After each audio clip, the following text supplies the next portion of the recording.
You think revenge will destroy them? It won't. What destroys someone who tried to break you isn't your retaliation. It's your complete and total indifference.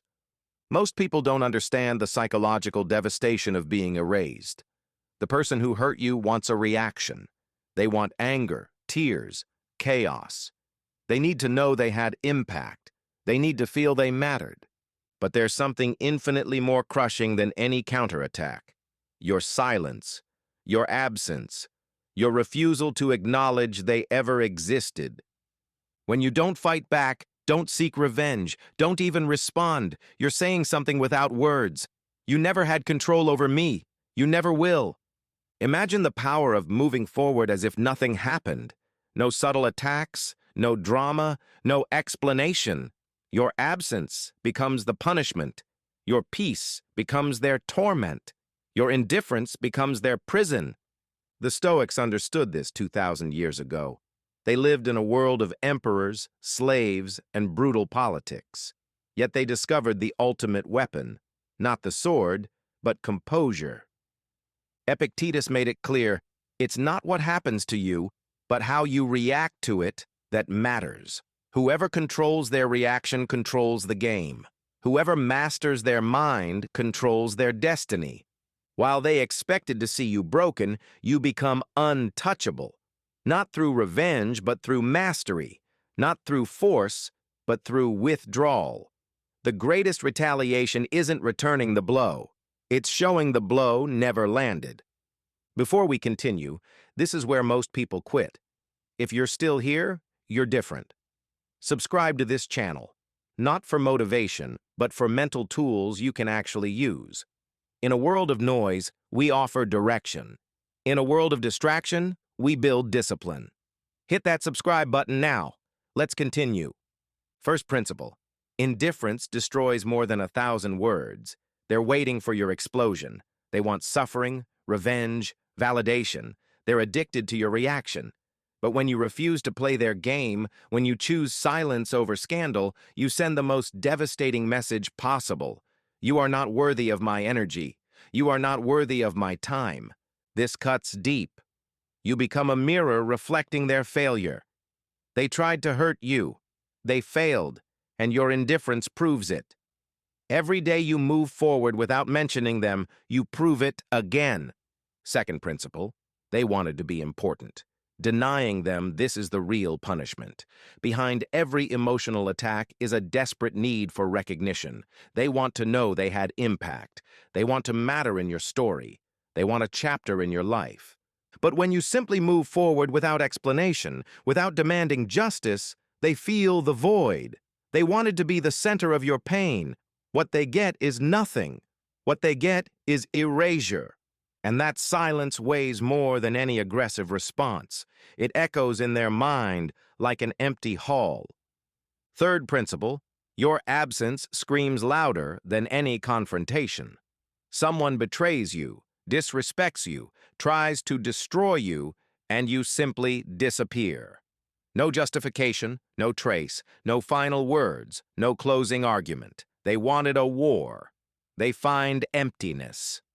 Marcus Aurelius wrote, "The best revenge is to be unlike your enemy. You don't need to prove anything. Your peace is your weapon. Your absence is the verdict. Your silence is the execution." Fourth principle, your success is the ultimate humiliation. They expected your collapse. Instead, you grow, you evolve, you thrive, you flourish. While they imagined they'd destroyed you, you're building the best version of yourself. While they're stuck replaying the conflict, you're moving forward. And here's the crushing blow. You win. You win in silence, without revenge, without explanation. You win by simply existing at a higher level. With every victory, you prove one thing. You failed when you tried to destroy me. There's no punishment more devastating for an ego than watching the happiness of the one they tried to tear down. Watching them succeed is slow poison. Fifth principle, contempt is an invisible and unbeatable weapon. Anger is still a bond. Hate is still a response. Hate means they still matter. But contempt is total nullification. It's when you treat that person as if they were never part of your existence, as if they were background noise, as if they were irrelevant. This corrodes them because a manipulator doesn't want to be hated. They want to be remembered. What you offer is oblivion. What you offer is nothingness. Epictetus said it clearly. Evil should not be fought with shouts, but with silence. Sixth principle. Self-control is the highest form of power. They expect you to fall apart. They want begging, explaining, chaos. They want to see you unravel. But when you respond with calm, elegance, and coldness, control shifts hands. Marcus Aurelius understood this. You have power over your mind, not outside events. You're not being passive. You're demonstrating a strength most people will never possess. The power to master yourself, the power to remain sovereign.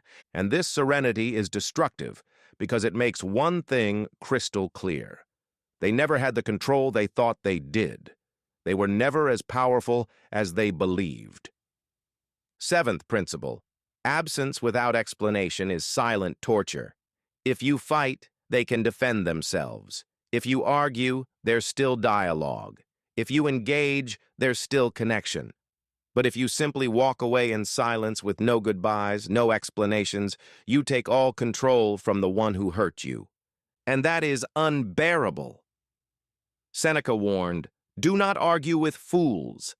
Their words are traps for your dignity. Their provocations are bait for your ego."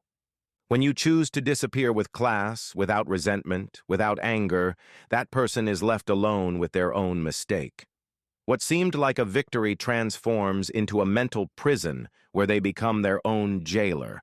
They replay the moment, searching for your reaction, but they find only emptiness.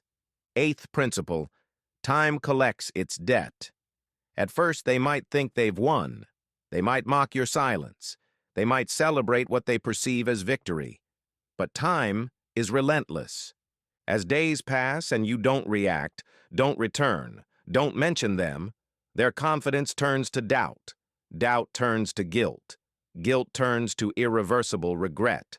Regret turns to obsession. Marcus Aurelius wrote, "Time is like a river.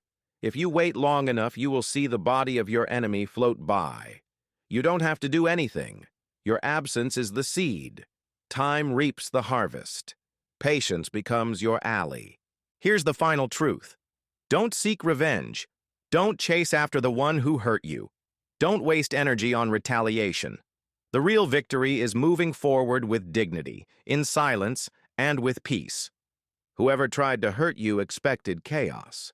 What they'll receive is something far worse. The certainty that they never mattered at all. The realization that they were forgotten. A strong person doesn't shout. They simply stop looking back. They simply keep building. And that is what reduces the one who hurt you to dust. Now seal this understanding with yourself. Write in the comments, "Silence is my weapon." That statement is more than words. It's the declaration of someone who's chosen power over reaction. It's the mark of someone who understands. Because the revolution that changes your life doesn't begin in noise. It begins in silence. Until next time.